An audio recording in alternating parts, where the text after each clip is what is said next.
අයිබෝවන් මම හරිනි මම හසනි අපි එච්චන්නේ 2 sisters අපිව subscribe කරපු හැමෝටම ගොඩක් ස්තුතියි ඒ වගේම like කරලා share කරපු හැමෝටම ගොඩක් ස්තුතියි අපි ආවේ ඇත්තටම සිදු වුණ වෙනස් කතාවක් කියන්න මේක දවසක් අපේ කාංචනා නැන්දා ගමනක් යනකොට පුංචි කුළු පැටියෙක් බිමට ලින්නවා දැක්කා ඒ කුළු පැටියව පරිස්සමෙන් බලාගන්න කියලා අපිට ගෙනල්ලා දුන්නා.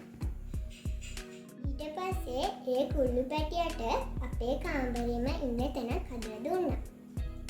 වෙලාවක් ගියාට පස්සේ පුංචි කුරුල්ලෙක් අපේ කාමරේ ජනේලෙ ළඟ එහාට මෙහාට කීචි බීචි ගගා පියාඹනවා දැක්කා.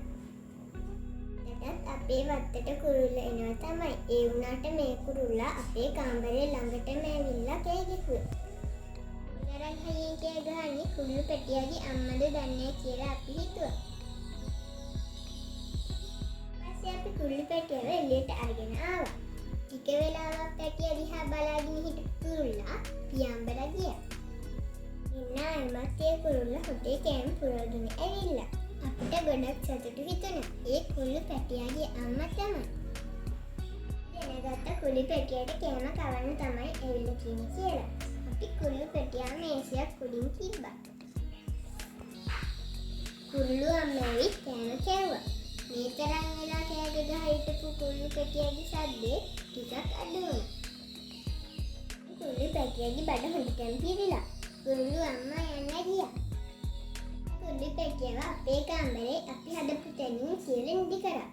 පහෝදා උදේම එදා වගේ කුළු අම්මා ජනේලෙ ළඟ කීචි බීචි ගග එහාට මෙහාට පියාඹුවා. කුළු පැටියව අතේ තියාගෙනම එළියට එකගෙන ආවා. ඊට පස්සේ කුළු අම්මා කුළු පැටිය දිහා බලලා ආයෙත් පියාඹලා ගියා. එන්න කුළු අම්මා කෑම අරගෙන ඇවිල්ලා. කුළු පැටිය අපේ අතේ ඉන්න කුළු අම්මා කුළු පැටිය ළඟට ඇවිත් කෑම කෑවුවා. මීට කලින් මේ වගේ දෙයක් දැකලා තිබුණේ අපිට හරි සතුටුයි. අපි අපේ කුළු පැටියට ටොයිටි කියලා නමකුත් දැම්මා. එහෙනම් දැන් බලන්නකෝ අපේ ටොයිටි කතාව.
අතරමං වුණ කුරුළු පැටියෙක් හම්බුනොත් පරිස්සමෙන් බලා ගන්න. අපේ ට්විටීගේ කතාව හොඳයි නම් ඔයාලා අපිව සබ්ස්ක්‍රයිබ් කරන්න. ලයික් කරලා අනිත් යාළුවන්ටත් බලන්න ෂෙයා කරන්න. අපි ආයෙත් හමු වෙමු. මම හරිනි. මම හසඳි. අපි channel 2 sisters.